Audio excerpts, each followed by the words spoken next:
Hey, and welcome back to my Plus route series. Today we are looking at Pit. I have two routes for you, and I will explain a bit about the dungeon in the process. So first of all, we are looking at the no skip route. So what you need to know about Pit is that there are several dangerous mobs you need to think about and calculate in your route. First of all, the tormentors. I think there's one, yeah, because they do like this curse, and depending on how many decurses you have and how high the key is, this can actually be quite dangerous if you have multiple tormentors in your pack. And then the second thing is actually the grave blades. Can we find one over here?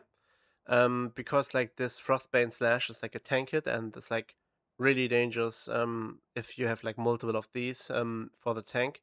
So you like need to be a bit careful that you don't pull too many of the Grave Blades. Other than that, you have the Liches.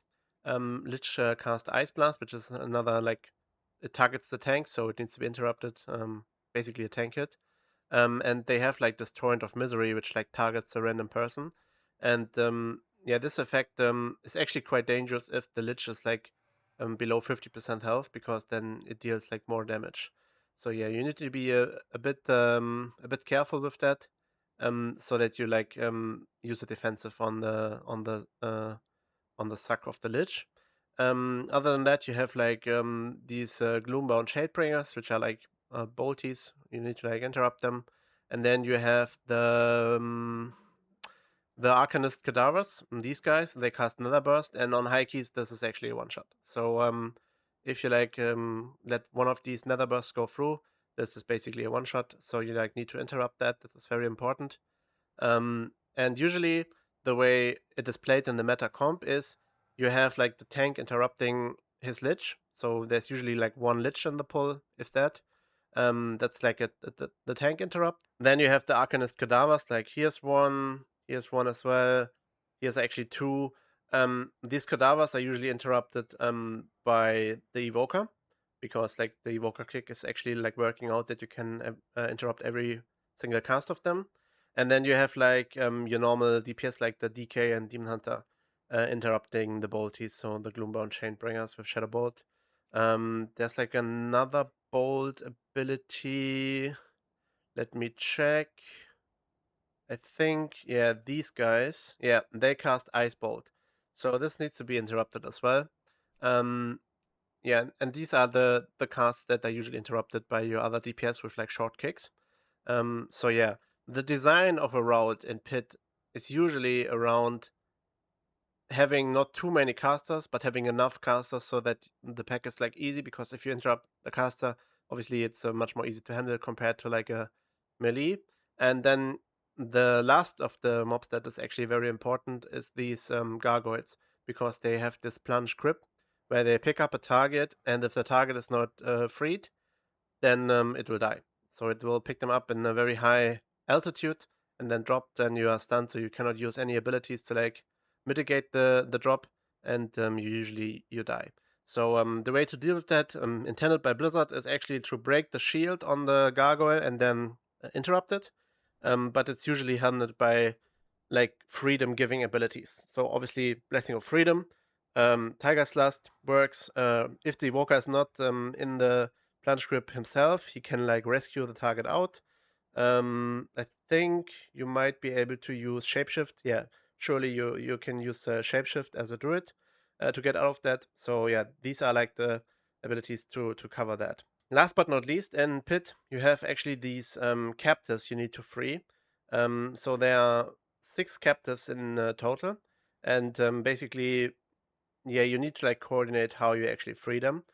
Um, if you have an Evoker plus Monk combo, it is quite easy to Burnstone your Monk, and then he will like walk back, click the thing, Burnstone back to the pack, and stuff like that.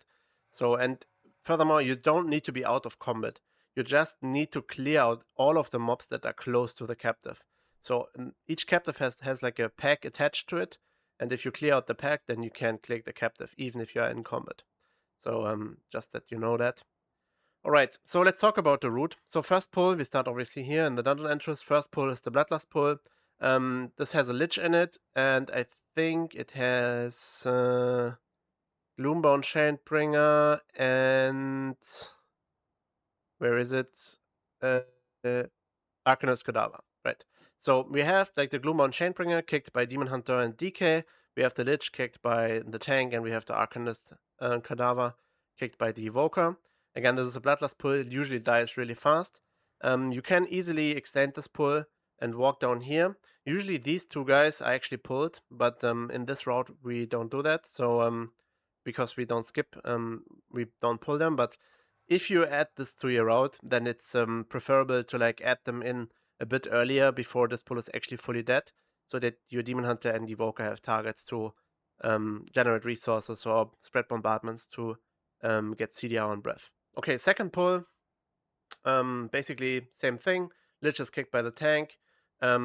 We have the first gargoyle in this pack, so you need to be like aware of that you like need to like use Tiger's Lust or shift out of it or stuff like that. And you don't have a caster in this pull.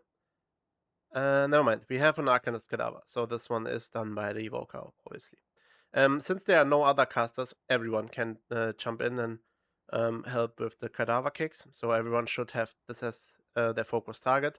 Or you could do it like that. Tank and Demon Hunter do the Lich, and DK and Evoker do the Cadaver. But usually it works out. Unless your Evoker calls out that he doesn't have interrupt, he should be able to kick every single one of them. Next pull is a bit more difficult. There's no Lich, so it is possible or it should be done that your tank and your Evoker are kicking the cadavers, and you need to make sure that you have like freedom or abilities to like get out of the plunge grip from the gargoyle. But in general, this pull is a very good option to be chained. So you need to make sure that these guys die that are close to the captive, and then once they are dead, you can like chain this into the next pull. The next pull has another Graveblade, so this is one of the situations where the tank needs to be a bit careful, because if you don't have any mitigations up, you can easily die from double Graveblade. The Proto Drake and the Graveblades are usually the focus targets, and then you can like chain this into the next pull even. I'm just like checking. Yeah, there's a Gloombound Shadebringer, so you need to be a bit careful with like chain pulling Arcanists um, into the Gloombound Shadebringer, since then you don't have enough kicks. And you need to be careful with chaining the Tormentors. But as I see, the Tormentors are in the pack with the Captive as well, because there's another Tormentor here, and you don't want to have multiple curses in your group. This is like very important. Okay, afterwards you go into pull 5. Again, there's a Lich, there's a Tormentor, and other than that, this is basically just blasting. You can in theory, it is possible in Pit to like chain pull from the get go. So basically, what you can do is you can basically chain pull for around 8 minutes, which is the point where you should reach like the first boss. Um, and then yeah, basically you can chain pull everything. You just need to be careful that you have enough interrupts to actually deal with the Gloombound Chainbringers and the Lich and the Arcanist, obviously. If one of these casts goes through, then you're dead. And you need to have, like, as a tank, awareness of how many Grave Blades and stuff like that you have, which are actually quite dangerous if you have too many. Alright, so then we go into the next pull. Again, another Gargoyle. I think this one is the first pull with the Rhyme-bound Cold Wraith, which is like casting Ice Bolt. You have another Graveblade and you have a Proto-Drake. Usually, again, Proto-Drake and Graveblades are the focus targets because they have the most health. And then this pull is a bit dangerous because you have actually two casters, so it might happen that you cannot interrupt all of the casts, but usually if you interrupt the Gloombound Chainbringer as a DK, you might need help from your Evoker like once, and then you can keep interrupting it. Basically, while your cooldown comes back up, you actually interrupt with a grip or like a sleeve, I think it's called, and then the Rhyme-bound Cold Wave can be interrupted by the Demon Hunter and the tank. So yeah, this should easily be possible.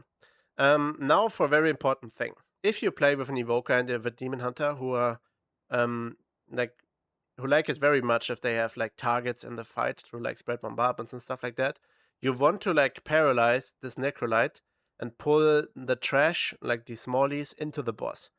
Be aware that there is an Arcanist among them, which needs to be interrupted. This is usually done by the tank because, well, during the boss fight, apart from positioning, there's not much to do, and so DPS can focus on the Arcanist. But obviously, this is the responsibility of the whole group. Everyone should like take a look at the Arcanist and interrupt the cast if they can. But yeah, in general, you have these 4 targets in addition to the boss, which obviously helps you recover your breath faster and generate more resources as a demon hunter. And then this Necrolite, after the paralysis ends, will walk up the stairs, and good monks will actually ring it and paralyze it again at the entrance, so that you can play it like 2 cycles of these ads in the boss, and then the next time the paralysis ends, the mob is actually pulled towards the boss, or maybe even a bit earlier, so that you can actually kill it while you are finishing the boss off. Alright, so the next pull is actually not looking too bad, but is quite dangerous in the sense that there's like often situations where people die randomly in pucks on this pull. Um, the main reason being that you have like curses, you have the Cold Wrath bolting, and you have the Lich. And sometimes if these things like overlap and it's not like dealt with fast enough, you can easily like mess this up and have a person dying. So need to be a bit careful on this pull. The next pull again has an Arcanist in it, and I think a Cold Wrath, so an interrupt on this, and a Graveblade, so the tank needs to be a bit more careful with this pull. And then you basically run up the ramp a bit and then jump into the second boss room, like over here.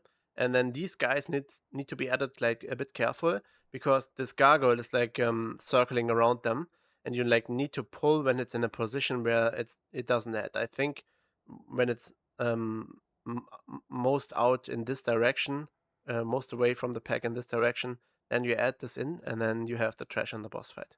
On the boss, in general, it is advisable that your DK does all of the kicks on what is this guy called, Crick, because he will have his cooldown up all the time, so it's usually pretty easy to do for him.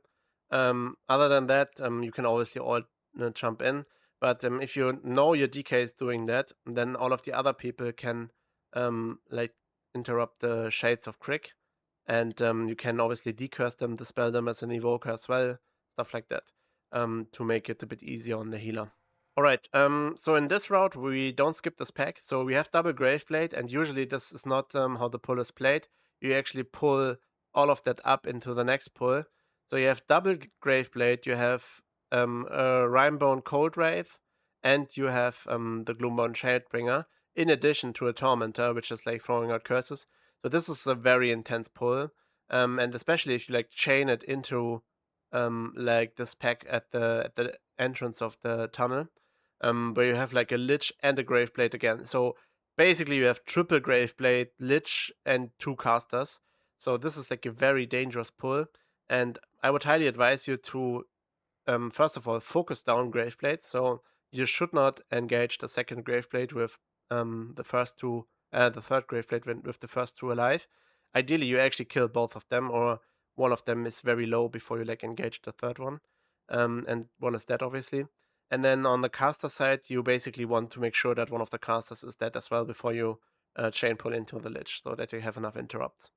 Afterwards, you can actually chain pull into the Cold Wrath, especially if your Lich is like already dead. Then it's easy to like chain the Graveblade and the rest of the smallies into this next pack.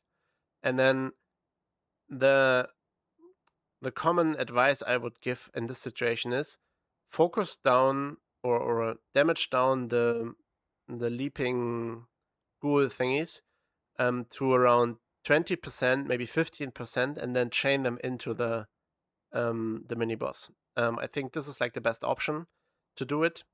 So this is the way I would suggest you actually play it.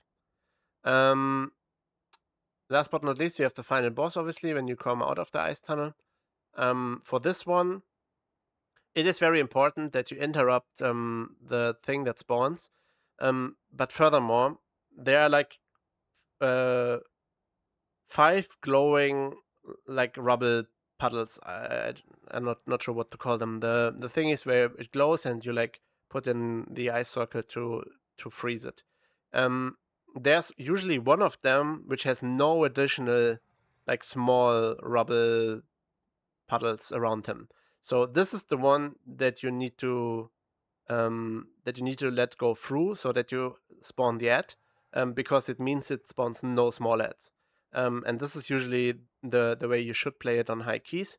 The one where nothing is around it, that's the one that goes through, and the other four are like frozen with your ice circle. And then into intermission, it's very important, obviously, to interrupt the big ad. Should kill it off quite fast to make it easier for your healer. And after the phase ends, this is actually where an ability comes from the boss that does a lot of damage, and you need to be top for that. And ideally, I would use like a small defensive cooldown to make it easier on the healer as well.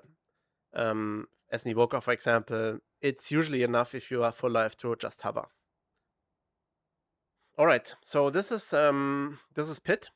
Now we can look at the more advanced route with a skip. So I think in the beginning there's not much changing except for that we actually like add these guys in. We have two. Wait, do we have? Yeah, we have two cadavers and a second pull, but we don't have the Gloombound Shadebringer, so we pull this like towards here, and we ignore these two. We ignore the Lich.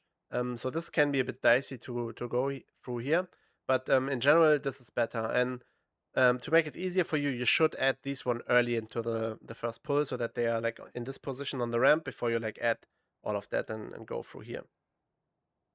In general, you chain pull everything. Obviously, make sure that you don't have too many interrupts. So basically, these two necrolytes need to die before you can actually engage into the next pack. And ideally, you obviously kill the gargoyle as well, because there's a gargoyle in the next pull as well. So this pull basically needs to be almost full dead before you like chain pull into this, because like of the number of interrupts and the gargoyle as well. And then same thing goes here. You basically chain pull into the next pull and pull 4 as soon as like the pack is dead, where you have like the gargoyle and the tormentor. Because again over here you have where is it? You have tormentor and the gloombound shadebringer, which needs to be interrupted. And obviously these two are like quite heavy on tank hits. So yeah, you need to be a bit careful. But generally, like chain pulling, like we talked about in the previous one. Small change over here is that we actually skip the Gloombound Chainbringer, so you walk like close to the wall on this side, and then you fight on the stairs. Then same thing here, we use Paralysis on the Necrolyte, we pull the ads into the boss. Then on the second cycle of Paralysis, you actually pull it in and kill it. And then again, be careful on pull 8. You can actually chain pull here. So if you have like army up from the DK, you can actually chain pull into these two and already fight them in pull 8, and then chain them further into the next pack when this is dead. Yeah, this is something you can do. All right, then we go to the next boss, and same thing here. You chain this in as soon as the gargoyle is out of range. You kill it, and now let's talk about the skip and how it works. This is very important. So, captive 1, 2, 3, 4, and 5 needs to be clicked, but captive 6 is not clicked before you kill the second boss. So you leave this up. This is very important. You need to leave up captive 6. So you kill the second boss, then your evoker, your tank, your 2 DPS players, they all go in the corner over here. This is like behind like a metal thing. You go in the corner over here, and then you use the multi-seater mount. Your tank uses this in the best case scenario, and then the evoker will like rescue the mount up the mountain over here. And then to be able to do that, you cannot click here unless the pack is triggered. Your monk is waiting at captive 6 until you all are ready. Then he clicks, then the ice wall is destroyed and the pack spawns. Then your evoker can rescue all of you up, and then the monk can use like stone and come back to the group. And then you can go into pull 11. So this is how the skip is done, and it's like very good because you obviously skip 2 Grave Blades, and you can actually chain this pack into pull pull 12. So this is usually how it's done. So basically, what you do is this, and this pull goes away. Yep.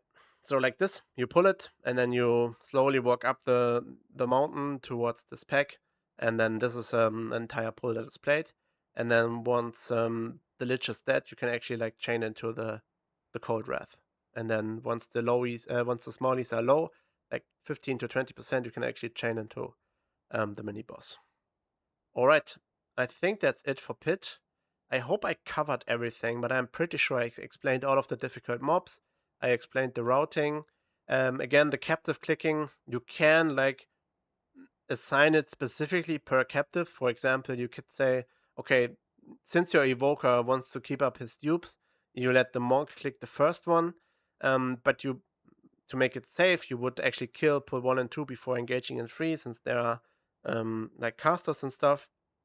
You could say, okay, your evoker is clicking here, um, or the monk again, and then you walk up here. And then obviously in this pull, your monk should click, and that your evoker can actually like go through and keep up his duplicates for these pulls because they are quite big. And then this one actually, depending on how the tank is chain pulling this. Once the gargoyle is dead, your tank can technically, or gargoyle and lich actually, once these two are dead, your tank could actually chain pull this, and then it might be beneficial for your evoker to click that, and then use stone back to the group because the monk needs to be there for the plunge grip to give like Tiger's Lust. But yeah, in general, technically with especially with Wormstone, all of these things can be clicked by the monk. So you don't need to like focus on that as well as a DPS player. But there are situations where it is beneficial that your evoker or someone else actually is clicking. Your tank should never click. This should be like obvious because the tank obviously should go and pull more. So yeah, in general, the job is basically assigned to the monk or the evoker in the meta group. And then if you play off meta, it depends. Basically, again, your tank should never click it because this is a waste of time. But someone else can easily like do it. All right. I think that is it for Pit. I hope you found this helpful. I think it is a quite fun dungeon. I enjoy it very much. If so, if you liked the video, then it would be nice if you like and subscribe. And see you on the next one. Bye bye.